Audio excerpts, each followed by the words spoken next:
Hi guys, welcome to the channel. This will be the first video in hopefully a long series of videos that examine watches. And when I say watches, I'm not talking about just $10,000 Rolexes or $5 Casios. I'm talking about the whole range in between. What's important is watches are known to be a symbol of luxury and status, but on this channel I want to go a little bit in deeper on what they are and actually appreciate them for the movement, the quality, the engineering that goes behind it. You know, a little bit about myself as well. I'm an electrical engineer. I mean, I'm into the technology. I'm into, you know, all the features and functions that the future is going to bring. But I also appreciate that these watches were tools that people used before we had computers. I mean, this is what people actually used to survive and maintain their businesses. So let's talk a little bit about Sinn, the company itself. It was founded in 1961 by a test pilot named Helmut Sinn. And what I really like about this particular brand is not many people know about it. I mean, I'd like to give a shout out to TGV again for introducing me to Sinn 104, as well as Hodinkee, just reading their articles and understanding that there's other brands out there. When people think expensive watches, they think Rolex or Omega, however you want to say it. But there's a lot of good value out there. I mean, it doesn't have to be $5,000. So let's talk about this piece in particular. This is the Sinn model number 104i, I standing for indices. As you can see, it has stick indices across the dial. They also make an Arabic dial version, which has markers at 12, 6, and 9 o'clock. Now, this watch also features a day-date function, a completely hackable hand-winding Sellita 220-1 movement, sapphire glass both on the front and on the case back, as you can see here. And you can see the movement inside. It has this beautiful gold plate for the movement itself. Now, what's also important about this watch is, let me go over the dimensions. And it's one of the reasons I love this watch. I mean, it sits 41 millimeters across the face, a classic 20 millimeter lug width, and a tip-to-tip from here to here measurement of about 47 millimeters. Now, it just sits so well on the wrist, on both for business, for casual, and just the dial, the color scheme. I mean, it goes with everything. I put it on a NATO strap, but it came with this polished H-link bracelet. And you can see here, it also has, sorry about that, it also has solid end links, which makes for a firm connection, and a lot of lower end watches have hollow links, which do tend to rattle over time. This is a solid bracelet, I must say, and you have the option of buying it on a bracelet, on a leather strap, but I opted to get this. I actually picked this up secondhand, and I opted to get this with the strap, and whoever purchased it originally bought the bracelet, so I lucked out. I got best of both worlds. But then I also picked up these secondhand straps, as you can see. And what's great about 20 millimeter lug width is many of my watches have that width, so I can interchange my Perlons. You can see here my leathers. You can put it on NATOs, and with the color scheme, I mean, this watch goes with pretty much everything. Here, let me just put it on a Perlon real quick. As you can see, it's a 2-second change. Just take off the strap. Let's put this blue Perlon in. And like I said, the functionality of this watch and the diversity of just being able to wear this anywhere you like. You can wear it to work, you can wear it on a date, you can wear it out, you know, hanging with friends.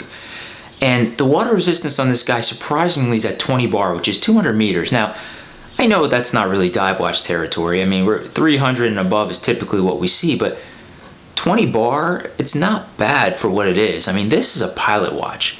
I know I talked a little bit earlier about Sinn, its history, and I'm a big believer when you buy a watch, you want to stick to the core competencies of the watch company itself. I mean, a lot of people might disagree, but I wouldn't buy an IWC, for example, as a dive watch. I mean, they are known as a pilot watch company.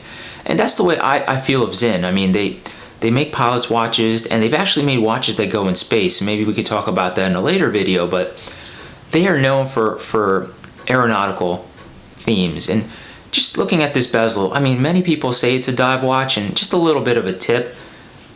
This bezel here is bidirectional versus a dive watch is unidirectional. As you can see, there's a countdown bezel.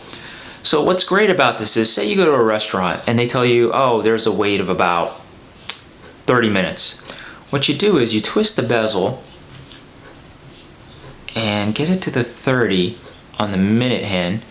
And as you can see, the countdown begins from 30, and when it reaches to your original point, you know that the time of 30 minutes has elapsed. So I'm not gonna lie, I do use this every chance I can get. I get a kick out of it. You know, and like I said earlier in the video, these were tools. People use these day to day. There were no cell phones even 15, 20 years ago that had apps that could time, you know, different things or have different form and functionality. And I think I remember watching a video on Talking Watches with John Mayer, who said, again, these watches were the original apps of their day. I mean, the timer bezel, I mean, this is an app. So, I mean, a lot of these features is what I find interesting about watches. Just what kind of tools were these in practical applications? You know, is it critical that I use this bezel? No, but it adds a bit of nostalgia to it. And as I mentioned again earlier in the video, I'm an engineer. I appreciate the amount of work that had to go in these pieces. And these didn't happen overnight. We're talking hundreds of years of, you know, research, study, trial and error. And a smartwatch or a smartphone, it'll be obsolete in about a year. And let's face it, after 5 years, it's not going to last the test of time. These guys, if maintained properly, last you forever. I mean, we're talking about servicing and, oh, you know, now that we're talking about this, another point that I'm going to try to bring up in all my videos, maintenance of these watches. I don't know if many people know this, but in automatic watches, obviously if you have a day date, this applies. There is a 12 a.m. and 12 p.m. setting. And what do I mean by that? So right now it's 8:54 in the morning. As this approaches noon and gets to 1 o'clock, this date and day will not change. However, as it approaches midnight, either close to or a little bit after, even hopefully during midnight, the day date changes. Now, why is this important? Well, whenever you're actually setting the time manually, and when I say that, I mean you pull out the crown and you can change the day and the date, that disc should not be engaged between the hours of 9 p.m. and 3 a.m. So if this passes 9:05, I can change it. Only reason being is it's at 9 a.m.